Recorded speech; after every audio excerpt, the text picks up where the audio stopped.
Post at 5 to 2. For OTB Sports Radio, I'm Tom Malone. OTB Sports Radio. This is OTB AM. On this morning's OTB AM, hooker Shane Byrne spoke about the art of the line-out. Everything now is speed. Meet up the top and then down. If someone reads that, they can't adjust, it's a shame because there's a lot to throwing. It's not just, chucking the ball. And as per usual, there was some controversy about the scoring in this week's shot clock. Jerry, you're on -3. Kieran, you're on +1 at the moment. Jerry's closing the gap considerably. He's now only on -1. Kieran, you're on like 1 or 2. We've got a winner here. Jer has finally claimed shot clock crown. I can't believe it. Join us tomorrow morning from 7:30, where we look ahead to all the weekend sport with Ronan O'Gara live in studio. OTB AM, Ireland's only sports breakfast show, weekdays from 7:30 AM, only on OTB Sports Radio. Live 24/7 on the Go Loud app. The Six Nations Show on OTB Sports Radio. With Vodafone, official sponsors of the Irish rugby team. Team of us. Everyone in. It's spinning!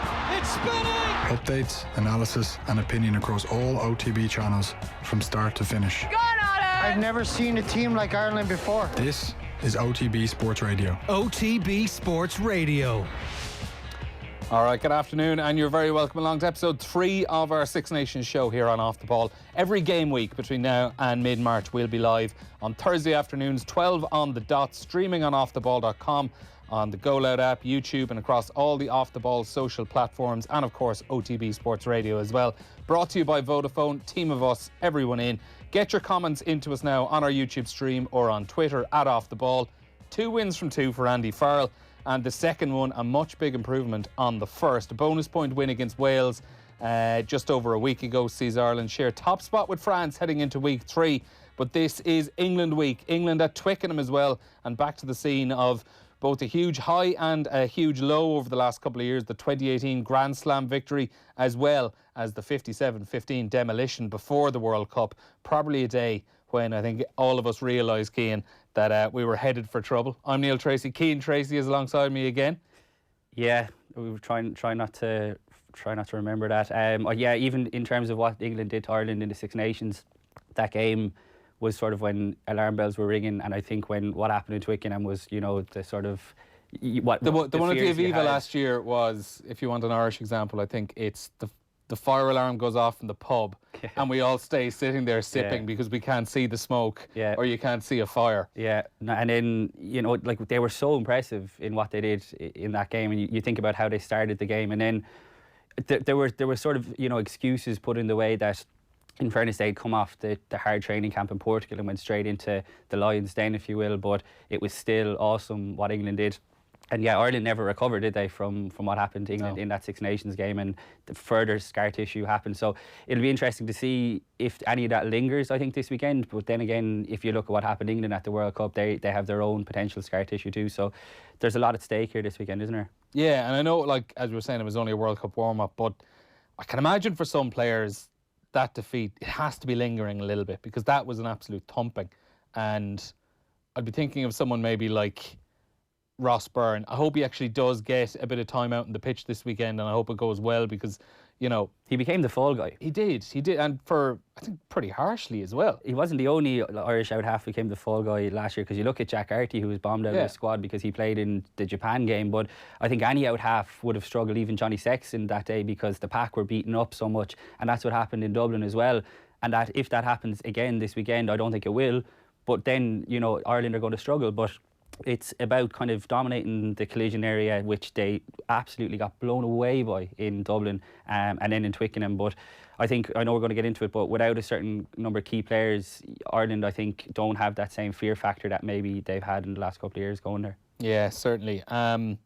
We obviously had a break week last week. Fallow week, you call it in the Six Nations? Yeah, watching the Pro 14 just doesn't do it, does it?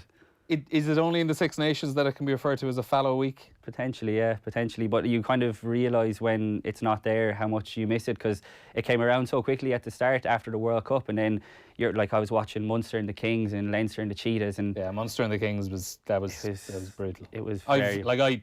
I was watching at home. Were you at it? No. All right, yeah. I sat through it though. After Munster scored their third try, I was like, I'm done with this. Is I couldn't stop thinking. It was on an Irish Independent Park, and I couldn't stop thinking that the Irish 20s now play there, and the Irish 20s would have beaten, I think, that Kings team comfortably, which is, and it's terrible for the Pro League. That's another issue altogether. But it's great to come back into a Six Nations weekend like this, where I think you can say it's a big test of where Ireland are, but I think it's a big test of where all 6 teams are this weekend, because there's so much at stake for everyone. You look at England, their first home game after the World Cup, like there's a lot of pressure on them to deliver. You look at the Wales game, they need to bounce back after what Ireland did to them, and it's a big test of where this French team actually are. And then similarly for Scotland and Italy, Scotland going to Rome, neither of them want the wooden spoon, so it's a cracking weekend. And week 3 always feels like the big one anyway, doesn't it, the Six Nations? Yeah, and I think even particularly this year, it's actually really tough to get a read on where a lot of teams are, because for Ireland, the game against Scotland, it was so different to the game against Wales, and even the Scotland game, the weather was an issue as well. It definitely played a part. England and Scotland's game, Calcutta Cup in round 2, obviously the weather was a complete equaliser in that and completely destroyed the match. Now, England were delighted to get away with a win, but at the same time, you can't really get a proper read off England or really off Scotland off the back of it as well. And then with Wales as well, started with Italy, they were absolutely fantastic, and then came to Ireland and were so disappointing. So I think almost every team, maybe aside from France, you're kind of looking at going, it's just very difficult to actually figure out where on the bar they are. Yeah, and that's what I mean. This weekend will tell us a lot. And I think if you look at Ireland, they dug out a really gritty win against Scotland. They made a big step up. As poor as I thought Wales were quite poor. They were, yeah. But Ireland were very good as well. A lot of those defensive errors that Wales made were down to the pressure that Ireland were putting on her. So they made a step up. England were very poor in Paris in week 1, but they made a step up, albeit in atrocious conditions. But just like Ireland, I think took a lot from the grittiness of the win that they got against Scotland. I think England will do the same, and they have another level, or 2 levels even, to go this weekend. So I think that's why it's set up so perfectly. Let's just run through the Irish team. Actually, it was named yesterday afternoon. So it's an unchanged starting 15 from the win against Wales. Jordan Larmour at fullback, Andrew Conway and Jacob Stockdale continue on the wings. Robbie Henshaw and Bundyaki in the centre, while Conor Murray and Johnny Sexton team up in the halfbacks once again. In the front row then, Cian Healy, Rob Herring and Tyg Furlong, Ian Henderson and James Ryan in the second row, with the back row, Peter O'Mahony, Josh van der Fleer and CJ Stander retained, despite the fact that Quaylan Doris is back fit again, having missed the game against Wales. Doris is on the bench, as are Ronan Kelleher, Dave Kilcoyne, Andrew Porter, Devin Toner, John Cooney, Ross Byrne and Keith Earls. Cian, as much as people would probably want to see Quaylan Doris given another chance, and it was really disappointing that his debut only lasted the 3 or 4 minutes against Scotland, it's very hard to not pick an unchanged team after the way everyone performed against Wales. 100%. I've been a big advocate of picking on form, because I don't think Ireland did that last year, and I think in fairness to Andy Farrell, he is picking on form. You look at Peter O'Mahony, there was a lot of pressure that he came into the Six Nations under, a lot of pressure, and he's delivered. Similarly, CJ Stander, we've talked a bit about him on this show. He's gone back to number 8 again and delivered 2 man of the match performances. Quaylan Doris, he is going to be the future number 8, and I think the Italy game, we might even see him getting a start. That would seem like a good game, but it was a concussion that he got, a head injury in that first game. He's already had a head injury this season with Leinster. The guy's 21. He's got a massive career ahead of him. I don't think there was a need to sort of push him back into what's going to be an unbelievably physical game. I still think that is the way to go forward with the back row, having Quaylan Doris and CJ Stander there to take a little bit of pressure off CJ Stander. But for this weekend, I don't think you could drop anyone. There's a couple of players you could make the case for throughout the team, maybe like someone like a Dave Kilcoyne, but I think you got to reward the form, because they were so good against Wales. Yeah, Dave Kilcoyne was who I was coming to next. It feels with England, if you are to beat England, you have to be getting game line success, and it's where Ireland struggled massively in those 2 games in the last 12-13 months against England. Cian Healy's obviously a very good ball carrier, but Dave Kilcoyne over the last year or 2, it seems like every single time he gets his hand on the ball, he's gaining probably a metre or 2 more than someone else probably would. And given the day that's in it, where you have maybe Peter O'Mahony, Van der Fleer, CJ Stander, we know Stander is going to carry loads throughout the game, but he's probably not going to he's not going to force his way over the gain line as much as he would have been doing a few years ago. But having someone like Dave Kilcoyne, I think, in there just adds another big ball carrier in. Yeah, I think it does. He's looking more explosive, I think, in the last year or two. And you look at someone like Andrew Conway, who's kind of come into his own. They're similar age. Dave Kilcoyne's a couple of years older, but, they've taken a little bit of time to get here. But I think having Kilcoyne to come off the bench, I know I hate that term finishers, but it is so important to have that bit of oomph off the bench as well. And I think Kilcoyne gives you that. And I think the gap between him and Healy now is probably as tight as it has ever been, really, to be fair. Kilcoyne had a bit of an injury at the start of the season, which, kind of hindered him in terms of his Irish claims as well. But again, I didn't see Cian Healy doing enough wrong to warrant him being bombed out of the team for this weekend. So I think Farrell has got to be fair to the guys who have delivered in the last game, and if they don't deliver this weekend, then you can kind of have those debates. But I think having not picked on form at the World Cup, and I know, like lots of people, I can see people have the argument that, are we not learning any lessons by going with the tried and trusted throughout the Six Nations, while you look at France, who are blooding a lot of young players. We talked about it, I think it was on the first week of the show, about the World Cup cycle. Like, there's a long time to go yet, in terms of blooding these guys. Caelan Doris has got a lot of time. Ronan Kelleher, time is on these guys' side, and I think having them learning off guys who are now playing in form, who, let's forget, just because they had a bad year, they didn't turn into bad players overnight, and I think we're seeing more evidence of that now. Yeah, and not to go harp back on about the 4-year cycle and maybe how it's maybe a bit overhyped. Look at James Ryan. Summer 2017, he made his debut. Yeah, the top class players are going to Jacob Stockdale. They looked perfectly at home in test level rugby within probably less than 12 months, within 6 months of making their international debuts. So you don't have to absolutely rush them in to get someone involved on day one of the Six Nations 4 years out. Caelan Doris, whether he starts next week or the week after or whenever he starts, there's a fair chance he's going to be there and he's going to be in his prime. Yeah, when the next World Cup comes around in 4 years. All things being equal, Caelan Doris and Ronan Kelleher will be starting the first World Cup pool game in 2023. Yeah. But they're both young guys. They both had injuries this season, at sort of unfortunate times. So I think they possibly would be starting this game. But I think, again, Farrell is being, not loyal is the wrong word, but I mean, you think back to the World Cup and when, you knew the Ireland team no matter how guys played the week before, whereas I think it's a little bit different now. And Farrell has made, changes throughout the team. I mean, look, Robbie Henshaw's back in now as well. That's obviously down to Gary Ringrose being injured, but even someone like Rob Herring, has come in too and played very well. And he's another one who's played well and I don't think deserves to lose his place in the team as much as Ronan Kelleher, I think, is that next man in. Yeah, absolutely. Do we actually think, though, that while we spoke about how, Stander, Peter O'Mahony, Cian Healy, they're, perfectly deserving of keeping their places, do they have the carrying power? Yeah. More so in terms of the actual quality of it and the impact rather than the volume, because we know the volume is going to be there. It'll always be there. You'll never question the intensity of it. But it's just, can they actually get over? I think they've got to be smarter in how they go about it. I think we've seen that. I mean, the line speed was much quicker in that Wales game, and I think, when you're going up against an England team with the two Vunipolas, a fit and firing Manu Tuilagi, it looks like he's going to play, but we don't know how fit he actually is. I think that's a very different beast to what we're going to see this weekend with Joe Marler probably starting and Tom Curry at number 8. So while it's going to be unbelievably aggressive, it's not going to be as, I don't think, physical, like what Eddie Jones calls it, the wanting to destroy people. But it's not going to be, I don't think, as bad as that, because when you take out the Vunipolas, they're not the same. They don't have the same weapons. So I think Ireland have just got to be smart.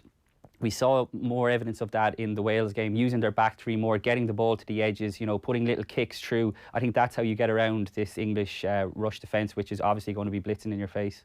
Yeah. Chris Jones, BBC Rugby Union correspondent, is with us on the line now. Chris, afternoon. Hey, how you guys doing? Not too bad now, Chris. You would have just heard us there. We briefly mentioned Manu Tuilagi, who is back and available. Team is going to be named tomorrow, I believe. Are we likely to see Manu start? Yeah, I think it's almost certain that Manu's going to come back in to start. And then it's just what combination Eddie Jones goes for in midfield. Does he go to the combination that played against New Zealand and South Africa in the World Cup semi and the World Cup final, which is Ford, Farrell and Tuilagi, or the combination that took Australia part in the quarterfinal, which is Farrell 10 and then Tuilagi 12 and Henry Slade at 13. I'm struggling to see how Slade comes straight back in, given he's not played since December with a fractured ankle, but Tuilagi's only been a couple of weeks, so I'd expect him to come in. On Manu Tuilagi, though, he has always been a player that Ireland have seriously struggled to deal with. Yeah. I mean, I think he's won his last 5 against Ireland. I mean, you go back to, 2011 World Cup warm-up games where he really burst onto the scene. I think it was in Dublin. He scored an individual try, and he was great, wasn't he, in the Aviva last year, right from the start, where they threw over the top of the line out. He came storming onto it. And it's just when England have been at their best in 2019, it's been all about power, all about dynamism, whether it's Tuolangi or the Vunipolas, Carl Sinclair, Itoje. They even threw Joe Cokanasiga into the mix in the warm-up game at Twickenham in August. So Ireland have struggled to cope with that. I just wonder whether you take a few Vunipolas out, as has been the case, whether England aren't quite going to be able to chuck that firepower at Ireland like they did, say, twice last year. Yeah, on Vunipola, I was listening to your own Rugby Union podcast a few days ago, and I would say you would have recorded it Monday before we knew that Mako Vunipola was going to be out, and you were actually speculating at the time, possibly would you be starting Ellis Genge or Joe Marler, even ahead of Mako Vunipola. So as much as he's been lost from the game for England, like still having Joe Marler and Ellis Genge there as well, they're two absolutely quality players. And from what you would have been saying on Monday as well, you know, the jury was out whether or not Mako Vunipola was going to be there anyway. Yeah, and Mako is, look, you could argue a great case for him being the best loosehead prop in the world, and probably the best loosehead prop of the last decade, arguably. However, you know, Jones had the choice of playing him in Paris, and Mako was fit. And Jones has been keen to point out that this wasn't an injury decision. He just picked Marler to start and Genge to come off the bench. And Genge's development has been really huge over the past couple of years. Jones talks about him being a bit of a sort of project player for them when he brought him into the setup sort of 2016 kind of time, that summer tour of Australia. He was dead raw, and now he's developing into an international class loosehead prop. So look, I always think you start Mako Vunipola if and when possible, but the World Cup final showed that he can be got at scrum time, even though the problems may have been more on the other side. That's where Joe Marler is especially proficient. So, yeah, I think it's obviously a blow, but the way Genge has come on, the quality Marler still has at the top level, England should be okay in that number 1 position. And are we expecting then Marler 1, Genge 17? Yeah, I think so. I mean, Eddie Jones has been in a bit of an odd mood this week, and as always, he's tried to make the point that it doesn't matter whether you start the game or finish the game. But given the way Genge plays, fully effervescent, I don't think he's properly had his scrummaging magnified at the top level. Just he's not started that many games at Test level. So I would still think that Jones, who actually, regardless of everything around Eddie Jones, is reasonably conservative when it comes to selection. I still think he will go Joe Marler to start loosehead and then bring Genge on. But what he's been doing with Luke Cowan-Dickie at hooker and with Genge is now starting to bring them on 48, 50, 52 minutes rather than 65, 70. So I think we might see a new look England front row coming on quite early on the weekend. On Eddie Jones, you just kind of half hinted it there as well, and it was something myself and Cian were chatting about off air before we came on, how Eddie has been probably a little bit quieter than normal this week. There certainly seems to be less verbal grenades being chucked in there from him over the last few days. And as you were saying, Cian, as well, he's doing all the press conferences this week as well. Yeah, Chris, what do you make of that? I mean, Eddie Jones is doing, I think, is it all 4 press conferences this week, and then you factor in the game as well. I mean, that seems like a bit of a ploy, and obviously he's not giving much away when we're used to weeks like this, a few grenades or two. What do you think's going on there? Yeah, it's a difficult one, because the more if we talk about it, that's kind of what Eddie Jones wants us to do. He wants us to be talking about him and his media strategy. Ultimately, I think, he had a bit of a shocker, if we're brutally honest, in that France week where he spoke about brutal physicality. He spoke about England being the greatest team of all time. I didn't really mind him going down the greatest team of all time route, because at least it was showing that he knew England had to press the reset button after the World Cup. I think the danger was always going to be when you've got to the top of Everest and fall just before the summit. How do you get the players back in a good mental place? So the fact he was setting that ambitious goal, I don't think was the worst thing, but obviously it all fell flat. I think the point Jones is trying to make is that people criticize him when he says stuff, and people criticize him when he doesn't say stuff. Now, clearly there's a middle ground, and there's nuance, and there's sometimes when his mind games are brilliant and sometimes when they fall flat. That's what has happened a lot over the past 4 or 5 years. And, Eddie Jones having fun and games with the media has been going on since minute 1 of his tenure back in 2015-16. So this is nothing particularly new, but I think he's trying to say, look, I'll speak all week, but if you don't want me to lob any grenades, I won't. So he's been almost at pains to say as little as possible, hasn't he? We need that to change, don't we? With Warren Gatling gone as well. I mean, we need from our point of view, we need a bit more of this. Sure. Even with hindsight, I just thought the comments the French week were just crazy, because I just think the one thing you don't want to do when you're playing France is challenge them, lavish them with praise, make them think they're absolutely fantastic. Yeah. Not really Eddie Jones' style, though. It's not really, no, is it? But we definitely need a grenade or two. Chris, you got to work on that for us over on this side of the world. I know. Well, look, to be honest, what we can't do is bite the hand that feeds us in the media, because Eddie Jones, has got more. There's been more Eddie Jones on the back page of the papers. There's been more Eddie Jones airtime, and more airtime for England rugby in this part of the world than previously. So Eddie Jones has helped put the England rugby on the media map, if you like. So yeah, I don't think any of us are silly enough to say, "Oh, Eddie, don't say anything," because we know it's all part of the fun and games. But it has just been noticeable this week that Andy Farrell looks to be cool and calm and in control. He's named his team really early on a Tuesday or Wednesday for a Sunday game. Eddie Jones has still got a little bit of uncertainty over whether who's going to start at hooker, who's going to start at loosehead, who's going to start at 9, at 10, at 12, at 13. And it's just interesting how the team in Ireland who had the change of head coach looks to be almost more settled than the team in England who have kept that head coach continuity. But look, I think England back at Twickenham should be a different prospect to what we've seen in Paris and Edinburgh.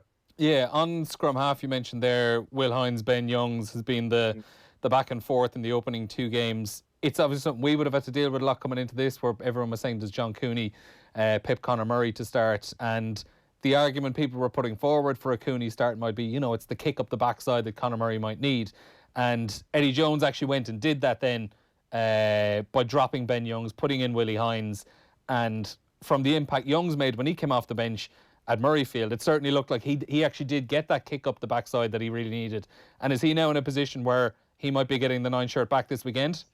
Yeah, very possibly. I mean, it's a funny one because Eddie Jones always says it doesn't matter whether you start or end the game. However, Ben Youngs doesn't really get dropped to the bench very often. I mean, it happened in Paris in 2016 for the Grand Slam game when Danny Kerr played and scored. But in general, when Youngs has been fit, he's started. And sometimes Eddie Jones has let Youngs go 80 minutes. I mean, he did it in South Africa a few times in 2018 when poor Ben Spencer's on the bench not getting a look in. So how he plays his 9s, either way, whoever starts, I think we'll see the other one come on quite early, because whereas recently, I think Dublin last year, there was Dan Robson on the bench who didn't even get on. He clearly didn't rate Dan Robson very highly. He clearly didn't rate Ben Spencer very highly. They're both out the squad, but he rates Ben Youngs super high, and he rates Willie Hines really highly. So I think he's looking to get a good 80 minutes out of either of those number 9. So whoever starts, I think we'll see the other one come on probably on around about 50. I find it's kind of hard to get a read on where England are at the moment because they were so poor for large parts against France. And obviously the weather conditions at Murrayfield a couple of weeks back were a complete equaliser. You can't really take anything from it aside from it was a win and it was dug out. But is that the most important thing, that they were in a game like that and got through it and got through into this into the break week ahead of Ireland? Yeah, 100%. They needed that win. I mean, I know they'd only lost twice, World Cup final and Paris, but it's England rugby, and you then lose 3 on the bounce, and suddenly people are going, "Oh, hold on, what's happened to this team that crushed the All Blacks?" So it was really important to get the win. I think England's game control in that final 20, George Ford, Ben Youngs, the pack, the replacements was excellent, and they got the win. But you're right, it was a complete mess of a game. You can't take too much from it. So I think we're all a bit torn here between saying, right, when England are on the money, they can rip teams to shreds like they did to Ireland in Dublin, like they did to the All Blacks, like they did to France at Twickenham. When they're good, they're really, really good. But we haven't seen that in 3 matches. Obviously, conditions had a huge factor at Murrayfield. So I think we're just waiting on Sunday to see whether England can produce one of those authoritative, dominant performances that will make everyone think, okay, that's the real England, rather than the team that got crushed in the World Cup final, looked poor in Paris, and admittedly won in Edinburgh, but didn't fire a huge many shots. Of course, that was obviously down to the weather a lot of the time. Chris, what's the reaction over there been like to Tom Curry playing number 8? I think over here we're all a bit confused when you look at you know, how well he played in the World Cup. Easily one of the best flankers in the world. I mean, I was chatting to Victor Costello this week, who switched a bit in his time, but again, just can't understand why Eddie Jones is moving one of your best players when, to be fair, you've got like Sam Simmons, Don Brandt, Nathan Hughes, you know, ready-made replacements who, I don't know, Eddie Jones just doesn't fancy them. What's the reaction been like that over there? Yeah, I think similar. I mean, we have Jamie Heaslip on our Rugby Union Weekly pod a fair bit, and he's been pretty outspoken about it. You know, that's a guy with 100 international caps at 8. It's not something you can just pick up, whether it's patrolling the backfield, whether it's controlling at the base of the scrum, you know, however it might be in attack and defence, it is a position that requires a fair bit of nuance and experience. So I think most people are a little bit taken aback by it. But this is the thing, Eddie Jones, if he doesn't want to cap a player, he's not going to do it. So there's been a lot of pressure on Ben Youngs the last year for his form. But Eddie Jones only took 2 nines to the World Cup. He's incredibly reluctant to play a Dan Robson or a Ben Spencer or to bring back Danny Kerr. Number 8, he used to really like Nathan Hughes. He's clearly gone off Hughes. For what reason, no one's quite sure. And Don Brandt, he either doesn't rate full stop or doesn't think he's ready. Sam Simmons got a gig in 2018, and I think Jones decided he was too light to play Test rugby at 8. So that's where we are. And the danger is that you lose Curry's excellence as a flanker by trying to shoehorn him into number 8. But Eddie Jones has done this with his back row in the autumn of 18. He played Mark Wilson, who's a flank, at number 8, and Wilson held up his end quite well. So his thinking is, if it's not going to be a Billy Vanapola, he's not going to pick a Billy Vanapola light. He's going to have a different way of playing.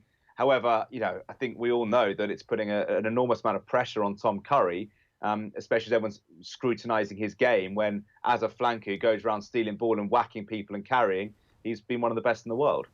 Does that put a lot of pressure then on the English scrum just to give Tom Curry some stable ball at the back there to be playing with? Because if Ireland are even getting just a half nudge, even a metre or so, just to make that ball a little bit wobbly there at the back of the scrum for Curry to be dealing with, like is that somewhere where you think Ireland could just be kind of targeting a little bit?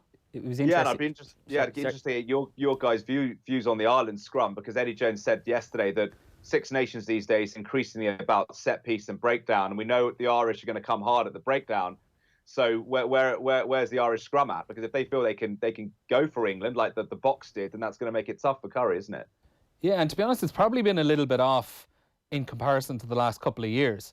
Obviously, you've John Fogarty coming in now as scrum coach, taking over from Greg Feek, who's left. And I think in the first couple of games, they've given away a few penalties, which particularly in the Scotland game, which just felt unlike them. They were always, you'd absolutely put your house on them retaining their ball non-stop in the last 4 years or so. But just in the last year, in the last couple of games in the Six Nations, they have just looked a little bit shaky at times. Yeah, two French referees, I mean, which you've got to say, because some of the refereeing in both the games was a bit wild. And then you have, you know, the Wales assistant coach Humphreys coming out and kind of putting the pressure this week on Tadhg Furlong, which was quite interesting.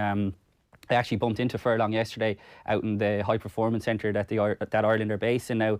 And, you know, I was just asking him what he thought, and he said he genuinely hadn't heard it, so I had to get out my phone, show him what the quotes were. But I mean, I won't tell you exactly what he said, but he basically just laughed and was making the point that he must be confused because I can't sweep across that side in the scrum. So I think it was all ado about nothing, but you know, it puts that little bit of doubt in Jaco Piper's the ref, isn't he? He is, yeah. And like Ireland have struggled with Piper in the past. They haven't had much luck with referees in the first three games, but it does put a little bit of pressure. But Andy Farrell came out yesterday, you know, and has backed him to the hilt. And if what Furlong said to me is anything to go by, I don't think he's very concerned about it. But yeah, look, Greg Feek did a super job in the Irish scrum, and it's probably something that people don't recognise what the kind of the backroom coaches do. And you just have to look at how quickly the All Blacks snapped him up, and he's working with them now. That just shows how good this guy is. But I wouldn't have too many fears about the scrum. I think especially with Curry at number 8 and not having Mako, as good as a scrummager as Marler is,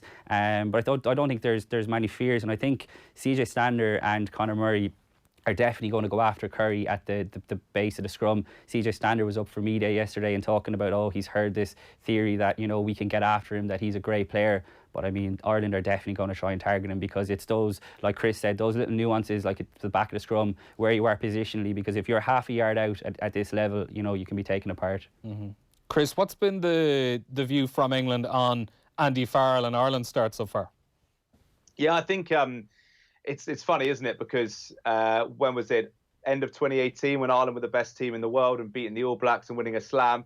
Everyone was talking about Joe Schmidt's detail and talking about how, his control of the setup was a big reason behind the success. And now everyone's talking about how Andy Farrell's have brought a bit more of a relaxed air, a bit more of a bit of a freedom to the Ireland players. They feel they can express themselves on and off the pitch. So it's obviously, I think rugby players, sometimes a simple tweak in an environment can make a big difference.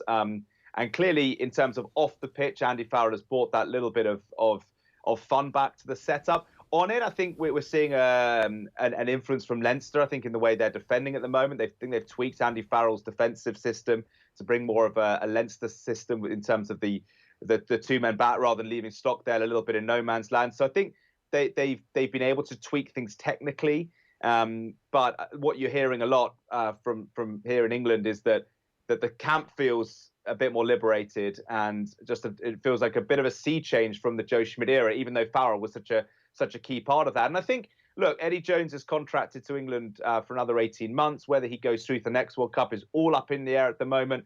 And I think in terms of the narrative, if an English coach was to come to Twickenham and storm Twickenham, I think it'll get a lot of people talking about, how Andy Farrell is working over in Ireland, Stuart Lancaster's working over in Ireland, and these former England coaches are no longer involved in the setup. So it's always been bubbling away with their success, even though I think most people agree post-2015 it was time for a fresh change. So there's plenty going on, and I think, if England were to lose this weekend, then people might go, well, what's the deal? Is Eddie Jones staying? Put pressure on the RFU to come up with some kind of plan. But I think if they do get that kind of performance back, they can just put the France game down to about 40, the World Cup final down to a World Cup final, win in Edinburgh, beat Ireland, and things seem back on track. So it just has the feeling of a fairly decisive game for England in the context of their championship.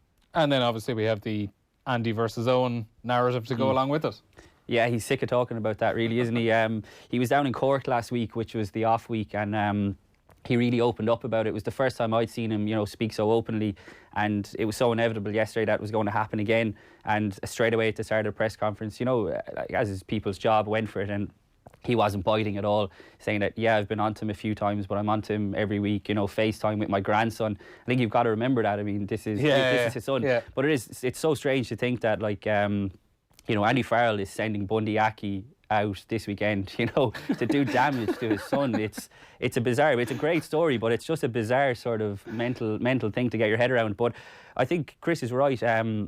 This laid-back approach, not laid-back approach, but more relaxed. I was a bit sceptical when the players kind of came out, initially, and everyone was making a point of saying it. But there's been little things in the media, I was mentioning to you off air, the team is being named on a Tuesday, normally Wednesday this week because it's a Sunday game, but it's obviously coming out the day before, which it did under Joe Schmidt, and it used to drive Joe Schmidt absolutely mad. Farrell doesn't seem to care.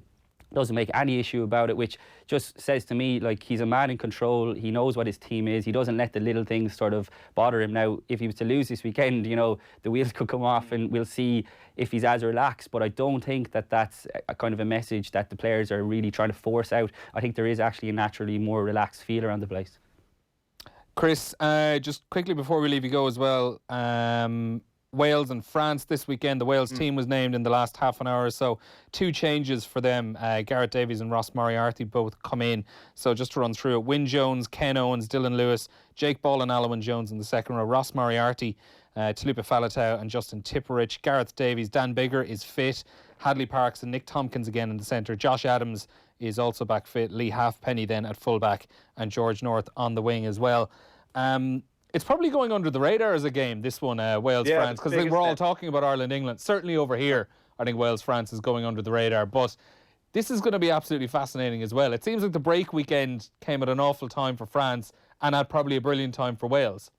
Yeah, and I think this game we're going to find out a huge amount. And really, I may have heard on our pod the other day, the first 2 rounds of the Six Nations, I don't actually think has told us a huge amount. Yes, Ireland have won 2 games. They've both been at home. France, likewise. Scotland have lost twice. That was maybe expected, as was the case with Italy. Wales beat Italy at home, lose in Dublin, a place they don't often win. England, a bit up and down after the World Cup. This weekend, I think, is going to tell us a whole lot more. Are France good enough? Are they fit enough? Are they disciplined enough to go on the road and win a place like Cardiff, which they've not won in 10 years? And are Wales good enough to beat a resurgent France side, given loads is happening in terms of on and off the field with their changes with a whole new coaching regime? And they've got some real strength in some areas, Wales, and number 9 and back row, which is maybe borne out by these proactive changes. Other areas, 10, midfield, they're looking a little bit light, maybe front 5 as well. So I'm not really sure what to make of Wales under Pivac. It's really, really early days, but I think Saturday's a big one. And I think if France win, you're going to have to back them for the slam. Likewise, if Ireland win at Twickenham, you're going to have to back them for the slam. But if Wales and England win their home games, it's a 4-horse race as it is at the moment. So it's 5 o'clock Sunday, we're going to have a real idea about where this Six Nations is heading, I think. Yeah, a Wales and an England win this weekend does make it really interesting, because all of a sudden you're looking back and thinking, you know what, that losing bonus point that England pretty much stole against France all of a sudden becomes absolutely huge. Small little things like that play out. Yeah, absolutely. And, you know, Sean Edwards coming back to Wales is a huge subplot as well. And they've got a point to prove because, like we mentioned earlier, that game against Italy, you know, was just a walk in the park. That said more about Italy than it did about Wales. It's interesting to see Nick Tompkins get another goal. I'm a really big fan of him. I think I had him as our one to watch, but he was poor against Ireland. Like Robbie Henshaw really, really went after him. So he's gone up against Fakatawa. I presume this weekend, like that's going to be an even tougher challenge. But you know, Wales are tough to beat at home, and France haven't won there, like Chris said, in a while. So yeah, it's all set up. And Chris, obviously, as Cian said there, you have the Sean Edwards factor to throw in as well. Yeah, that's huge. And you know, Sean Edwards, I saw in the UK Daily Mail today was saying that he's not coming back to try and, you know, he's not going to celebrate if he wins, because he's got a huge amount of respect for the Welsh team, the Welsh players and the Welsh people. But, you know, what Sean Edwards and Warren Gatland always had when they were in charge of Wales was the ability to get the team off for one big performance, big one-off performances. And, you know, Edwards could still be coaching Wales. He says that he might have stayed if they'd offered him a 4-year deal rather than a 2-year deal. He was offered a 4.5-year deal at France. So I think there's going to be a big part of Sean Edwards. They'll be desperate to make a winning return to Cardiff. And the one area where Wales looked really suspect against Ireland was defensively, which has been traditionally an area of strength for Wales, especially the slam last year, and an area where France have traditionally been pretty average has been defensively. And even though maybe their structures aren't perfect yet, they're certainly getting off the line, hitting with more energy, and there's an attitude and a kind of aggression about the French defence we've not seen in donkey's years. So it's kind of set up really nicely this weekend, because we've got a defensively dogged French team against maybe a defensively suspect Wales team, and a Wales team that might want to play a bit more rugby under Pivac against the France team that may want to be a little bit more conservative. So I think it's all set up for a pretty tough one to call in Cardiff. Quick predictions before we leave you go, Chris? Do you know what? I said on my pod the other day, I thought England would win by 8 and I thought France would win. And in the last 48 hours, I've heard a fair few things that makes me think otherwise, but you can't chop and change your predictions. So I'm going to go England by a score or maybe more, and France to beat Wales. But honestly, it could be either way. All right, Chris, thanks a million for joining us, and enjoy the games over the weekend. Yeah, and you guys. Chris Jones there, BBC's rugby correspondent.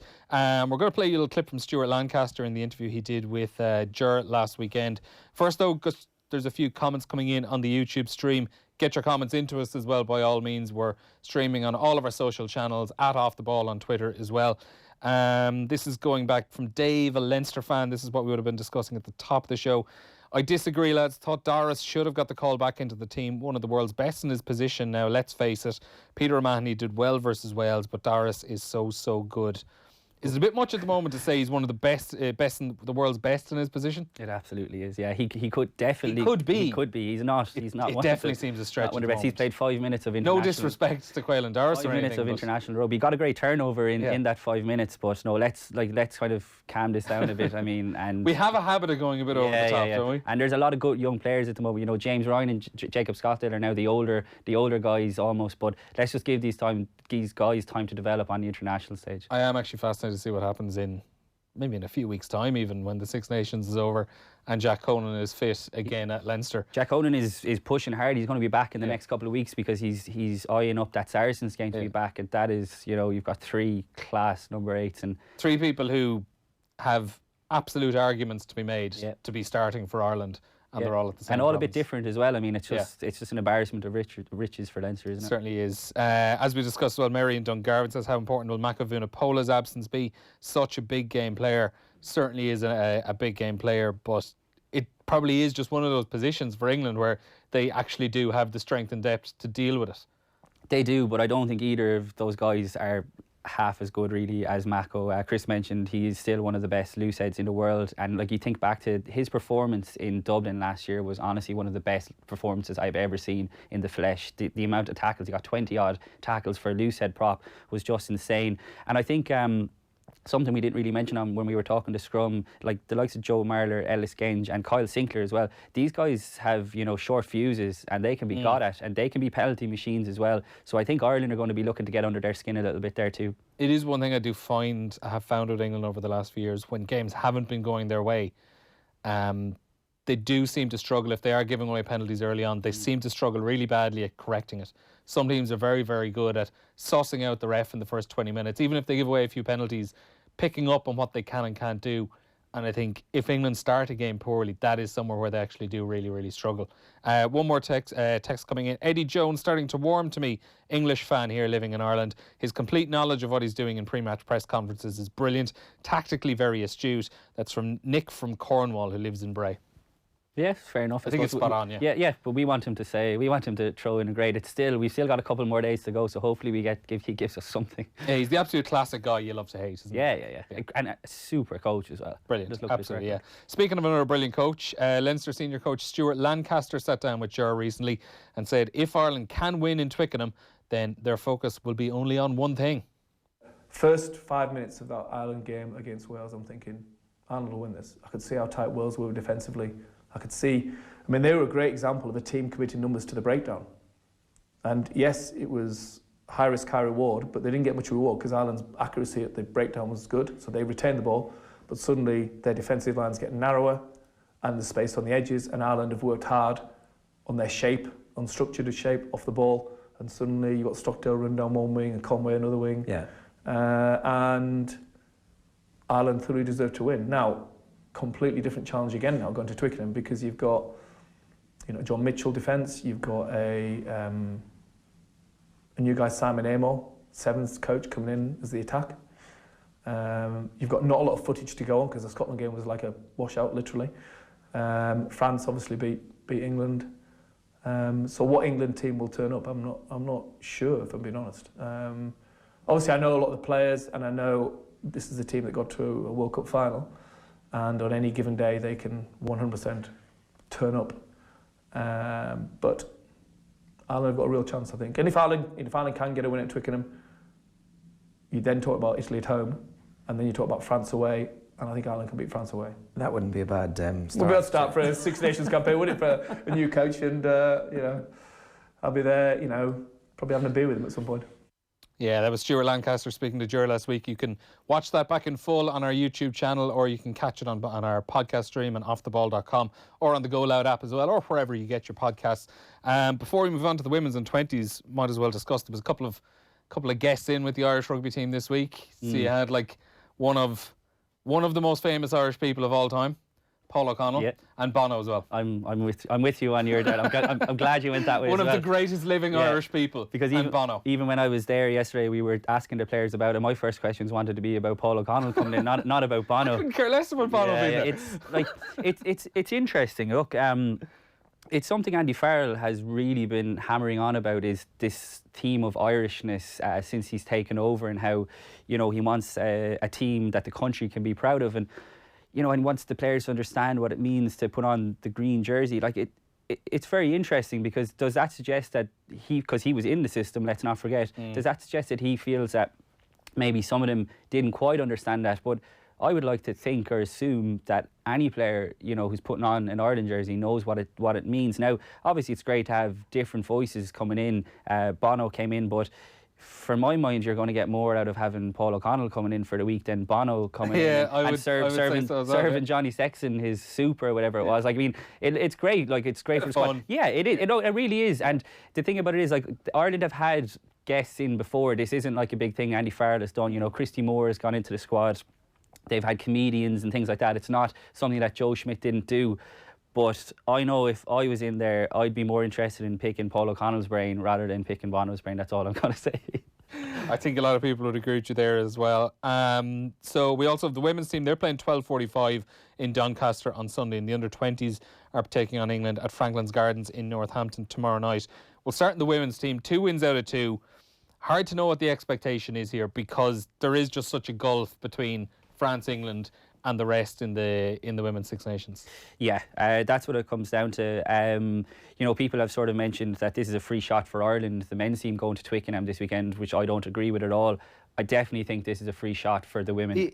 I don't know. I was half thinking it at the same time though. If there's a bad defeat, like you saw what England did against Scotland, 10 days ago in that postponed game. Like if England come out and hopefully not. If they absolutely put a real beating in on Ireland, there is the potential for that to linger on and be damaging because you've another break week, but you've Italy after that, and Italy are very, very good.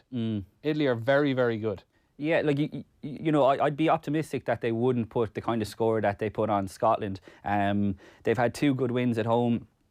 Home being probably the key word against teams that are absolutely nowhere near on the level that they're going to face now, but there's a lot of things that they're doing well. We speak about sort of teams understanding what the coaches want you to do, and I think we're starting to see now what Adam Griggs wants his players to do. They look much more comfortable in the system. They're offloading the ball. They're looking to play the ball wide. It's the real, Adam Griggs, for anyone who doesn't know, is a Kiwi as well. So it's a real Kiwi kind of flair, and players look to be enjoying it. I think they'll be realistic about what lies ahead this weekend.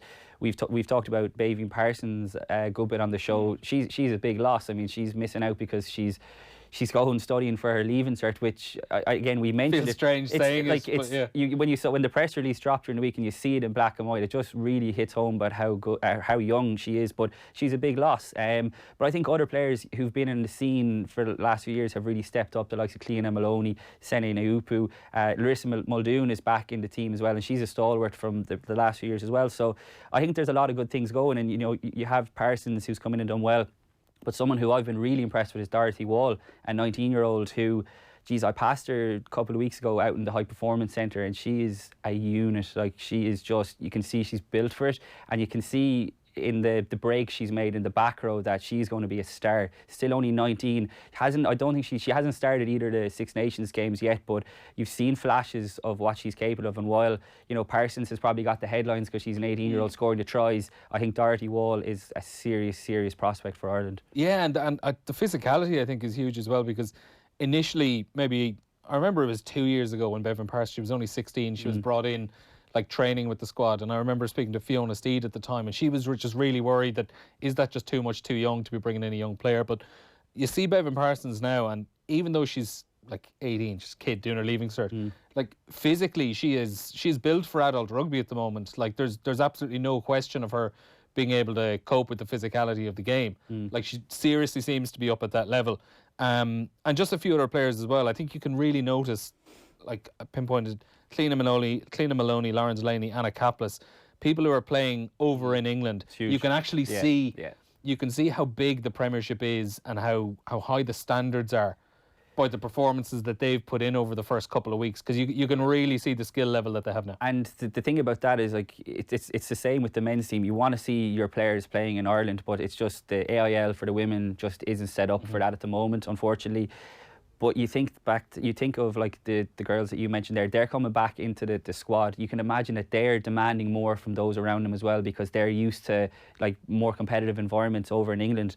But you'd hope that the IRFU are looking at that now and going, there's no reason why we can't put a bit of money into the AIL. And again, the AIL in the men's and women's is very different because the women don't have the outlet of playing Pro 14 or Champions Cup. So that has to be the way the IRFU go. You've got to put a bit of money into that and try and keep these players here. And that will raise the standards of across the board, I think, because young girls are now looking at the likes of Dorothy Wall, Bevan Parsons, and it's a new look team. They have girls to look up to. It used to be like the Niamh Briggs and Nora Stapletons of this world. There's a new breed there now, and I really think the IRFU need to capitalise on that. Under 20s then tomorrow night in Franklin's Gardens. They're also 2 wins out of 2 as well. They've made four changes from the side that beat Wales. Eaton, Mcelroy and Hayden Hyde returned to the back line after they both missed the game against Wales. John McKee comes in for his first start of the Six Nations at hooker. And then Alex Soroka at flanker comes in, having been on the bench against Scotland. They've been excellent against Scotland and Wales, but in parts in those games they have actually switched off a little bit. And I know in some cases because bonus points have been secured, but there have been a few cold moments in them. Yeah, but I mean, I think that's still, like, they've still got 2 bonus point wins and they're sitting top of the table ahead of England at the moment. So you wouldn't expect a team who's pretty much never played before to be perfect, whatever about and a professional men's team hitting the ground running, you know. So the fact they've gotten 2 bonus points and there's lots to work on, I think is a massive positive. You mentioned Eaton Mcelroy and Hayden Hyde coming back in. It was interesting. There was an outbreak of mumps in the camp. Which is why the 2 lads missed out in the game. It's going around up north apparently because Tom Stewart, the hooker, got it too, and he's now on the bench and he started both 2 games.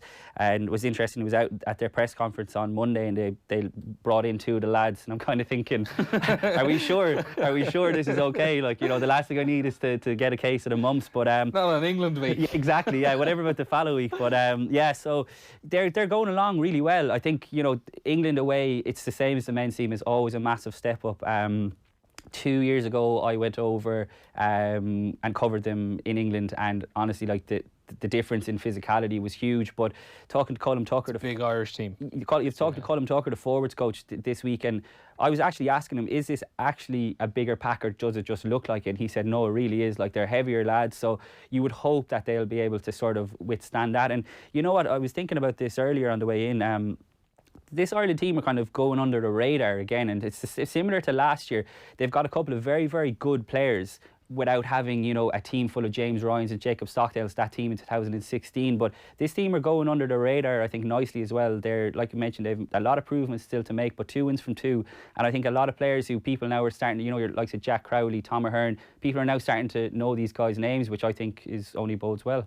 Yeah, is that maybe down to the fact that I don't know, is it true? I just always would have got the impression or felt that up until the last few years, Irish players definitely developed later than their English counterparts. So our 20s teams, we were never competing year in, year out to win the championship and stuff. It was generally 2-3 wins, and you'd see those guys in 2-3 years' time developing. But there are a lot of guys, I think, in the last couple of years, particularly since the 2016 team that got to the World Final, that they just seem to be at a higher level year in, year out. Yeah, and the obvious thing to say is, like, you look at what the school systems are doing. Like, I mean, particularly in Leinster, even though I know everyone else is playing catch up in that regard, but the Leinster schools are basically mini sub academies. You know what I mean? So that, I don't think it's a coincidence that they are making the step up to professional rugby, but that's also down to the coaching that they're getting. I think Noel McNamara has done a super job. He's obviously working with the Leinster Academy as well, and he's encouraging them to play, you know, positive rugby. It's not all about winning.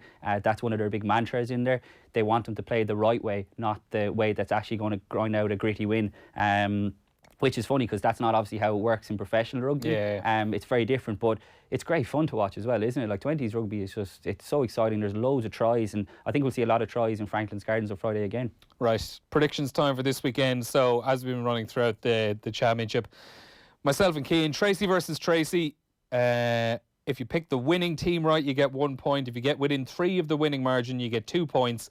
And if you get the exact winning margin correct, you get 5. So I'm in a bit of trouble. I'm 12-4 down after the opening 2 games. Although I went bold last week, or 2 weeks ago. I went for the draw between England and Scotland. I thought I was onto a winner there for a good bit of that game. When the weather, when that rain and wind was coming down, 3-3 midway through the second half, I was thinking, I was watching it too, going, I remember Neil said that, and I was kind of thinking, what did I say again? I definitely didn't say a draw, but yeah, snuck it there. Well, I can tell you what you said. You said England by 6, and that got you 3 points. In the Ireland-Wales game, I said Wales by 3, I got nothing. You said Ireland by 4, so you got a point for that. And then France 35, Italy 22. I said France by 30, you said France by 29. We each get a point. So you are 12-4 up on me, and we just about have enough time to go through our predictions for this weekend. Italy, Scotland. I've gone first the last few weeks. Okay. So you're going to go first this for time. Italy, Scotland. I will go Scotland by 6. I said Scotland 11. Wales and France? Yeah, this is very tough. I'm going to go Wales at home. I'm going to back Wales at home, I think, by 3. I think it's going to be a very, very close game, but I'm not ready to go all in on this French team just yet. I've learned in the past about that. Yeah, I think home advantage, and I think the break week has come at a bad time for France as well. It just killed a bit of momentum. I think Wales by 8. Ooh. Yeah, Wales that's by 8. bold. And then Twickenham Sunday, the big one. Yeah, I'm cautiously optimistic about Ireland's chances for all the reasons we talked about with the players that they're missing. But like Irish wins in Twickenham are so rare. It wouldn't surprise me if this team pulled it off because I just don't think the fear factor is there. But I reckon England by maybe 4. I'd just about edge England, and I think it's just home advantage just about swings it as well. I'm thinking a 1-score game. England 6 was what I went for. Close enough. There's going to be. It's the moving week in the Six Nations. It could be the moving week in our predictions. Exactly. Well. Yeah. Certainly. A few swing results there. So, Cian, thanks a million for coming in. Cheers, Neil. We'll be back again in 2 weeks' time ahead of the Ireland-Italy game. But on the way after 1 o'clock, it's OTB Gold, a piece where Kevin Kilbane looks into the story of one of his ancestors, the great legendary Irish boxer Johnny Kilbane. And then from 2 o'clock, your first chance to hear the full interview with Brian O'Driscoll ahead of this weekend's Six Nations game against England. We played out part of his chat with Ger and Owen on OTBM this morning, but OTB Sports Radio has the whole thing in full today. That's coming up at 2 o'clock. You can listen to OTB Sports Radio 24/7 on the Go Loud app or on offtheball.com/radio. We'll speak to you again in a couple of weeks. The Six Nations Show on OTB Sports Radio. With Vodafone, official sponsors of the Irish rugby team. Team of us, everyone in. The OTB Brief, everything you need to know.